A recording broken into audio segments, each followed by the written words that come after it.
My lord, ನಾನೇನಾದ್ರೂ ತಪ್ಪು ಮಾತಾಡಿದ್ರೆ ಕ್ಷಮಿಸಿ. ನನಗೆಲ್ಲೂ ಇಂಥ ವೇದಿಕೆಯಲ್ಲಿ ಮಾತಾಡೋ ಭಾಗ್ಯ ಯಾವತ್ತೂ ಸಿಕ್ಕಿಲ್ಲ. ನಾನು ಲಾಸ್ಟ್ ಟೈಮ್ JTO ಲಿಸ್ಟ್ ಅಲ್ಲಿ ಸೆಲೆಕ್ಟ್ ಆಗಿರೋ ಕ್ಯಾಂಡಿಡೇಟ್. ಇದು ನನ್ನ ಡಾಕ್ಯುಮೆಂಟ್ಸ್ ಎಲ್ಲರಿಗಿಂತ ಫಸ್ಟ್ ಅಥೆಂಟಿಕೇಶನ್ ಆಗಿರೋ ಬಂದು ಡಾಕ್ಯುಮೆಂಟ್ಸ್. ಆದ್ರೂ ಆರ್ಡರ್ ತಗೊಳ್ದೆ ಹಿಂದುಳಿರೋ ವ್ಯಕ್ತಿ ನನ್ನ ಜೀವನ ಈಗಿಂತ ಮಾಡು. ಅಲ್ಲ, ಈಗ ಈಗ ನೀವೇನೇ ಹೇಳುವಾಗ ಸಾಮಾನ್ಯವಾಗಿ ಮದುವೆಯಾಗಿ ತವ್ರ ಮನೆಯಿಂದ ಗಂಡನ ಮನೆಗೆ ಹೋಗ್ಬೇಕಾರ ಕಣ್ಣೀರ್ ಹಾಕ್ಬೇಕು, ಹೌದಾ? ಇದು ಇಲ್ಲಿ ಬಂದ್ಕೊಂಡು ನಿಂದು ಏನೋ ಒಂದು ಅಹವಾಲ್ ಹೇಳ್ತಾ ಇದೀಯ, ಕೇಳೋಣ, ನೋಡೋಣ. ಅದು ಕಣ್ಣೀರ್ ಹಾಕ್ಬೇಕು, ನೇರವಾಗಿ ಮಾತಾಡ್ಬೇಕು. ನಮ್ಗೆ ಗೊತ್ತಾಗೋದು ಹೆಂಗೆ? ಎಮೋಷನಲ್, ನಾವು ಎಮೋಷನಲ್ ಆದ್ವಿ ಅಂದ್ರೆ ಜಸ್ಟಿಸ್ ಮಾಡೋದು ಹೆಂಗೆ? ನಾವು ಕಾನೂನು ಪ್ರಕಾರ ಮಾಡ್ಬೇಕು ಅಲ್ವ? ನೋಡೋಣ. ಈ ಕೇಸ್ನಲ್ಲಿ ಇದೆಯಾ ನಮ್ಮ ನೀನು? ಈ ಕೇಸ್ನಲ್ಲಿ ಇದೆಯಾ? ಇದೀನಿ ಕೇಸ್ ನಂಬರ್ 26110 ಪಾರ್ಟ್ 2024 ಆಶಾ ಕೇಸ್. ಆಯ್ತು, ಸೊ ಕೂತ್ಕೊಳ್ಳಿ, ಕೂತ್ಕೊಳ್ಳಿ. ನೋಡೋಣ, ಕೂತ್ಕೊಳ್ಳಿ. ಎಸ್,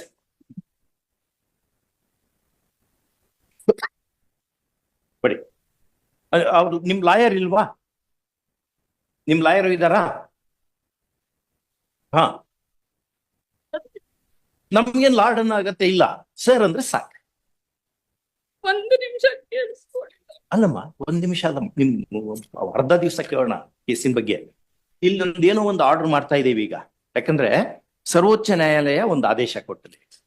ಏನಂತ, ಈಗ ಯಾರ್ಯಾರಿಗೆ ಅಪಾಯಿಂಟ್ಮೆಂಟ್ ಆರ್ಡರ್ಸ್ ಕೊಡಬೇಕು ಅನ್ನೋ ಬಗ್ಗೆ ಒಂದು ಇಂಡಿಕೇಶನ್ ಇದೆ.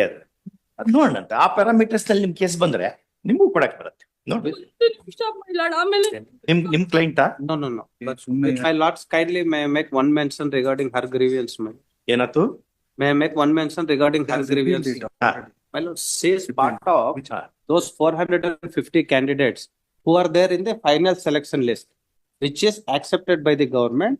Accordingly, to 399 candidates, they have already issued the work order. Out of 946 selected.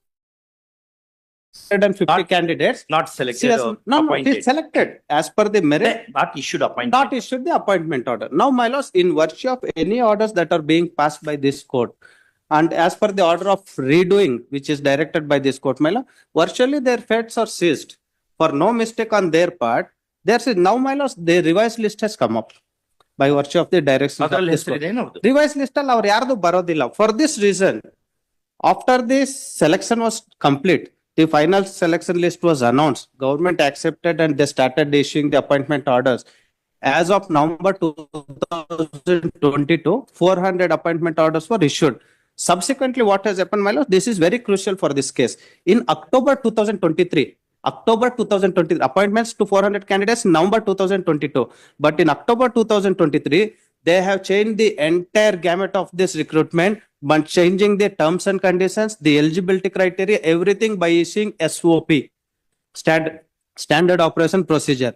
My lords, as per the settled law, as per the apex court judgments, they can't do this. While the recruitment is on the way, if the law permits, as per the notification and as per the statute, or modification ಮಾಡಬಹುದು, modification ಮಾಡಬಹುದು.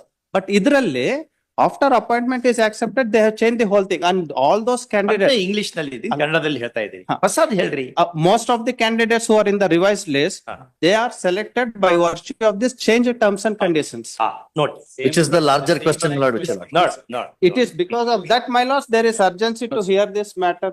Finally, my lords, the Supreme Court has not. I was personally present before the Honorable ಅಲ್ಲಿ Supreme ಏನಾಯ್ತು ಅನ್ಕೊಂಡು Supreme Court ಅಲ್ಲಿ ಏನಾಯ್ತು ಅಂದ್ರೆ, ನೀವು ಅಲ್ಲಿ ಸುಪ್ರೀಂ ಕೋರ್ಟ್ ನಾಗ ಏನಾಯ್ತು ಅನ್ಕೊಂಡು ನಾವು ಕೇಳ್ಬೇಕಾ? ಆರ್ಡರ್ ನೋಡ್ಬೇಕು, ಆರ್ಡರ್ ಫಾಲೋ ಈ ಮಾಡ್ಬೇಕು. ಆರ್ಡರ್ ಅಲ್ಲಿ ಯಾರು ಹೆಂಗೆ my lords, order ಮಾಡಬೇಕಾದ್ರೆ apex court said we won't go into the merits of this case at this stage. That is the gist of the issue. List ಅಲ್ಲಿ ಬಂದಿದ್ದೀನಿ ಸರ್ ನಾನು, ಬಟ್ ಹೊಸ ಲಿಸ್ಟ್ ಅಲ್ಲಿ ನಾನು ನೇಮ್ ಇಲ್ಲ. ನಾನು ಏನ್ ಮಾಡ್ಬೇಕು ಸರ್ ಈಗ? ಅದ ಲೇಡಿನೂ ಅದೇ ಪ್ರಶ್ನೆ ಕೇಳಿದ್ರಿ. ಇಬ್ರು ಜೊತೆ ಕೂತ್ಕೊಂಡು ಡಿಸ್ಕಷನ್ ಮಾಡ್ರಿ, ಏನ್ ಮಾಡ್ಬೋದು ಅಂತ ನಾವು ನೋಡ್ತೇವೆ. ಸರ್ ಒಂದು ಸ್ಟ್ಯಾಂಡರ್ಡ್ ರೂಲ್ಸ್ ಇರ್ಬೇಕು ಸರ್, ಇಲ್ಲಾಂದ್ರೆ SOP ಇರ್ಬೇಕು ಸರ್. SOP ಮಾಡ್ಬಿಟ್ಟು ಕಂಪ್ಲೀಟ್ ಫಾರ್ಮೆಟ್ ಫಾರ್ಮೆಟ್ ಚೇಂಜ್ ಮಾಡಿದ್ರೆ ನಾವ್ ಏನ್ ಮಾಡ್ಬೇಕು ಸರ್? ಅದಕ್ಕೆ ಫಾರ್ಮೆಟ್ ಜಾಬ್ ಬೇಕಂತ ಕೇಳಿಲ್ಲ ಸರ್. ಅವ್ರೇ ನಮ್ ಡಾಕ್ಯುಮೆಂಟ್ ಸರ್, ನನ್ನ ಡಾಕ್ಯುಮೆಂಟ್ಸ್ ಲಾಸ್ಟ್ 3 years ಇಂದ ಡಿಪಾರ್ಟ್ಮೆಂಟ್ ಅಲ್ಲಿ ಇದಾವೆ ಸರ್. ನನ್ನ ಡಾಕ್ಯುಮೆಂಟ್ಸ್ ಇಲ್ಲ, ನನ್ನ ಜಾಬ್ ಎಲ್ಲ ಲಾಸ್ ಆಗಿದೆ ಸರ್. ನನ್ನ ಲೈಫ್ ಬೀದಿ ಪಾಲ್ ಆಗಿದೆ ಸರ್. 2 ಮಕ್ಳು ಇದಾರೆ ಬೆಂಗಳೂರು ನಲ್ಲಿ, ಲೀವ್ ಮಾಡೋಕೆ ಹೆಂಗ್ ಪಡ್ಬೇಕು ಸರ್ ನಾನು? ಇವರು ಕಾನೂನು ತೊಡ್ಕೊ ಮಾಡ್ಕೊಂಡ್ಬಿಟ್ಟು ನಮ್ ಕ್ಯಾಂಡಿಡೇಟ್ಸ್ಗೆ ಪ್ರಾಬ್ಲಮ್ ಆಗ್ತಿದೆ ಸರ್. ಈ ತರ 300 ಮೆಂಬರ್ಸ್ ನಾವು ಲೈಫ್ ರೋಡಿಗೆ ಬಂದಿದೆ ಸರ್. ಇವ್ರು ಮಾಡ್ತಕ್ಕಂಥ ಡಿಸಿಷನ್ ಸರ್. ನನ್ ಕೆಲಸ ಬೇಕಿಲ್ಲ ಸರ್, ನನ್ ಕೆಲಸ ಅವ್ರು ಕೊಡ್ಲಿಲ್ಲ ಅಂದ್ರೆ ನಾನು ಆರಾಮ ಜೀವನ ಮಾಡ್ತಿದ್ದೆ ಸರ್, ತೊಂದ್ರೆ ಇಲ್ಲ. ಬಟ್ ಇವಾಗ ಹೆಂಗಾಗಿದೆ ನಮ್ಮೂರಲ್ಲಿ ಈ something did wrong, that is the reason ಈ ಕೇಮ್ ಟು ದ ಲಿಸ್ಟ್. ಆತರ ನಮ್ ಬಗ್ಗೆ ಬೇರೆ ಬೇರೆ ಥಿಂಗ್ ಮಾಡ್ತಿದ್ದಾರೆ ಸರ್. ನಾನು ಡಾಕ್ಯುಮೆಂಟ್ಸ್ ಎಲ್ಲ ಚೆಕ್ ಮಾಡ್ಕೊಳ್ಳಿ ಸರ್. ಒಂದು ನೆಗೆಟಿವ್ ಇಲ್ಲ ಸರ್, ಒಂದು ಪ್ರಾಬ್ಲಮ್ ಇಲ್ಲ ಸರ್. ಆದ್ರೆ ನಾನು ಲಿಸ್ಟ್ ಇಂದ ಆಚೆ ಇದ್ದೀನಿ ಸರ್. ಅವ್ರನ್ನ ಯಾವ ಕಾರಣಕ್ಕೆ ಇವರೊಬ್ಬರದೇ ಕೇಳಿಸ್ತೀನಿ ಹಂಗೆ ದೇವರ ಏನಾದ್ರು ಸ್ಟಿಗ್ಮಾ ಏನ್ರ ಇದೆಯಾ ಅವ್ರ ಮೇಲೆ? ಸ್ಟಿಗ್ಮಾ ಮಿಲೋಟ್ಸ್. ನಿಮ್ಗೆ ಒಂದು ಆರ್ಡರ್ ಕೊಟ್ಬಿಡ್ತೇವೆ, ನಿಮ್ ಊರಲ್ಲಿ ಹಂಚ್ಬಿಡಿ, ಎಲ್ಲರಿಗೆ ಒಂದು ಆರ್ಡರ್ ಕೊಟ್ಬಿಡ್ತೇವೆ, ಯಾವ್ದು ಸ್ಟಿಗ್ಮಾ ಇಲ್ಲ ನಿಮ್ ಮೇಲೆ, ಏನಿಲ್ಲ ಸರ್, ಅದನ್ನೇ ಹೇಳ್ಬಿಡ್ತೇವೆ. ಇವ್ರೇನು ತಪ್ಪು ಮಾಡ್ಯಾರ ಅಂತ ಇಟ್ಕೋಬಾರ್ದು, ಬಟ್ ಕಾನೂನಿನ ಪರಿಮಿತಿಯಲ್ಲಿ ಹಿಂಗಾಗಿದೆ ಅಂತ ಒಂದು ಆರ್ಡರ್ ಕೊಟ್ಬಿಡ್ತೇವೆ. ಕಾನೂನು ತೊಡಕು ಮಾಡ್ಕೊಂಡಿದ್ದಾರೆ ಸರ್. ಬಟ್ ಇವಾಗ ಆಯ್ತು, ಈಗ ನಿಮ್ಗೆ ಸಮಸ್ಯೆ ಆಗಿದ್ದು ಊರಲ್ಲಿ ಮರ್ಯಾದೆ ಕೊಡ್ತಾ ಇಲ್ಲ ಅನ್ನೋ ಪ್ರಶ್ನೆ ಅಲ್ವಾ? ಏನೋ ಸರ್ ನಮಸ್ತೆ ಸರ್, ಮಂಜುನಾಥ್ ಅಂತ ಮಾತಾಡ್ತಿರೋದು. ಸರ್ ನಾನು ಫಸ್ಟ್ ಲಿಸ್ಟ್ ಅಲ್ಲೂ ಇದ್ದೀನಿ ಮತ್ತೆ ಸೆಕೆಂಡ್ ಲಿಸ್ಟ್ ಅಲ್ಲೂ ಇದ್ದೀನಿ. ನಂದು ಸಿಂಧುತ್ವವಾಗಿದೆ, ಪೊಲೀಸ್ ವೆರಿಫಿಕೇಶನ್ ಎಲ್ಲ ಆಗೋಗಿದೆ. ಬಟ್ 30 ತಿಂಗಳಿಂದ ನನಗೆ ಯಾವುದೇ ಆರ್ಡರ್ ಕಾಪಿನೂ ಇಶ್ಯೂ ಮಾಡಿಲ್ಲ. 30 ತಿಂಗಳಿಂದ ರಿವೈಸ್ ಲಿಸ್ಟ್ ಬಂದಿದ್ದೆ ಅವಾಗ. Revise list my lords was published on ಅದು ಫಸ್ಟ್ ಅಂಡ್ ಸೆಕೆಂಡ್ ಎರಡರಲ್ಲೂ ಇದ್ದವರಿಗೂ ಅಪಾಯಿಂಟ್ಮೆಂಟ್ ಆರ್ಡರ್ ಕೊಡಲ್ವಾ? No, in the persons who are appointed, 399 persons appointment orders were issued. In the meantime, before other appointments order could be issued, there was an interim order. So therefore, out of 399, now 119 are in 280 milots are in both the lists. So 119 are persons represented by Kashinath sir and Vivek Reddy sir. Sir,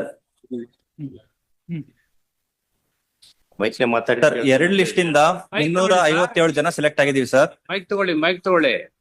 ಆಯ್ತು, ಈಗ ನಮ್ಗೊಂದು ಆಯ್ತು 357 ಜನತನು ಎಲ್ಲ ನಿಮ್ lawyer ಇದ್ದಾರೆ sir. ಮತ್ತೆ ಅವ್ರ lawyer ತೆಗೆದು ಹಾಕಿ ನೀವೇ ಆರ್ಗ್ಯುಮೆಂಟ್ ಮಾಡಿ. ಅವ್ರು ಸುಮ್ಮನೆ ಲಾಯರ್ ಫೀಗಿ ಕೊಟ್ಕೊಂಡು ಯಾಕೆ ಒದ್ದಾಡ್ತೀರಿ? ಮೊದ್ಲೇ ಜಾಬ್ ಬೇರೆ ಇಲ್ಲ. ಈಗ ಎಲ್ಲರನ್ನು ನಾವು ಹೇರ್ ಮಾಡ್ತೇವೆ. ಈಗ ಎಲ್ಲರೂ ನೀವು ಹಿಂಗ್ ಬಂದು ನೀವು ಎಷ್ಟು ಜನ ಇದ್ದೀರಿ ಈಗ ಇಂಥವ್ರು? ಇವರೆಲ್ಲರೂ ಹಿಂಗ್ ಬಂದು ಹೇಳಿ ನಾವು ಕೇಸ್ ನಡೆಸೋದು ಹೆಂಗ್ ಸಾಧ್ಯ ಆಗ್ತದೆ? ಅದು ನಿಮ್ ಲಾಯರ್ ಇದ್ದಾರೆ, ಅವ್ರು ನಿಮ್ ಲಾಯರ್ ಸರಿಯಾಗಿ ಆರ್ಗ್ಯೂ ಮಾಡ್ಲಿದ್ದಾಗ ಏನಾದ್ರು ಪಾಯಿಂಟ್ ಬಿಟ್ಟಿದ್ರೆ ನೀವು ಎತ್ಕೊಂಡು ಹೇಳ್ಬೋದು, ಅದನ್ನು ಪರ್ಮಿಟ್ ಮಾಡ್ತೇವೆ. Milots, may I just suggest this, Milot? Milots, pleadings, it arises out of a proceedings, Milot. ನಾನು ಒಂದು ಪ್ರಶ್ನೆ ತಿಳಿತಾ ಇಷ್ಟ. Please. ನೀವು ಫಸ್ಟ್ ಲಿಸ್ಟ್ ಸೆಕೆಂಡ್ ಲಿಸ್ಟ್ ಎರಡರಲ್ಲಿ ಇದ್ದವ್ರಿಗೆ ಯಾಕೆ ಅದು ಎಂಟ್ರಿ ಮಾಡಿರೋದಕ್ಕೆ ಹಾ, ನಾವೀಗ ನಿಮ್ಗೆ ಕೇಳ್ತಾ ಇದ್ದೀವಿ. Please. ಎಕ್ಸ್ ಕೋರ್ಟ್ ಆರ್ಡರ್ ಬಂದಿದೆ, please, Milots. ಅದು ಫಸ್ಟ್ ಲಿಸ್ಟ್ ಸೆಕೆಂಡ್ ಲಿಸ್ಟ್ ನಾಗ ಇರೋರು suppose first list in the even regardless of result ಅವ್ರಿಗೆ ಅಪಾಯಿಂಟ್ಮೆಂಟ್ ಆರ್ಡರ್ ಕೊಡ್ಲೇಬೇಕಾಗ್ತದೆ. Yes sir. Milots, ಚೇಂಜ್ ಆಗ್ತದೆ. no, Milots. In the new list, whoever is there, everybody gets an appointment order. But earlier who were appointed, 399 persons were appointed. ಆ post ಅನ್ನು ಬಿಟ್ಕೊಂಡು ಮಾಡ್ಬೇಕಾಗ್ತದೆ. Bit madbekaite, but out of the 399, only 119 do not find a place in the new list.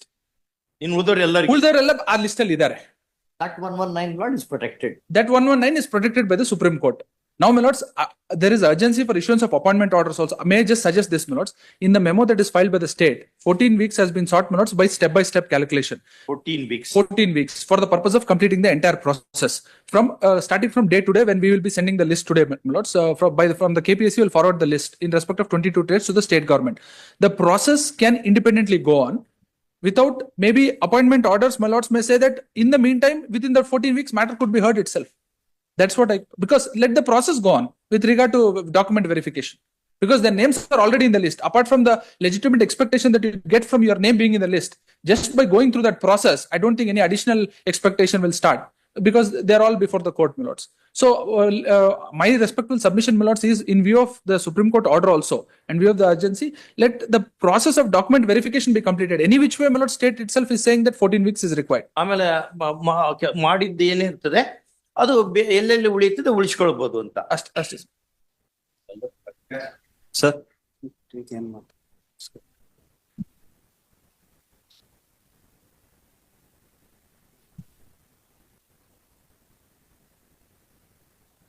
Or another alternative, my lords may just ask us to hold it and we hear the matter. But then there is a Supreme Court order there.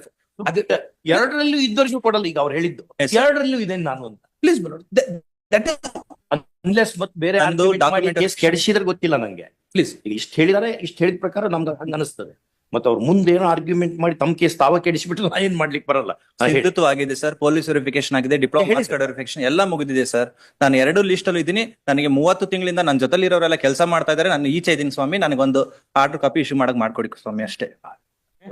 Recent ಆಗಿ KPSC ಮತ್ತೆ department ಸೇರ್ಕೊಂಡು ಒಂದು SOP format ಅಂತ ಮಾಡ್ಕೊಂಡು complete selection process change ಮಾಡಿದ್ದಾರೆ sir. ಅದೇ ಹೇಳಿದೆ.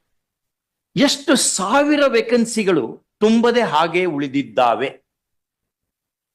ಎಲ್ಲರೂ ಏಸ್ ಬಾರ್ ಹಾಕುತ್ತ ಹೋಗ್ಬಿಡ್ತಾರೆ.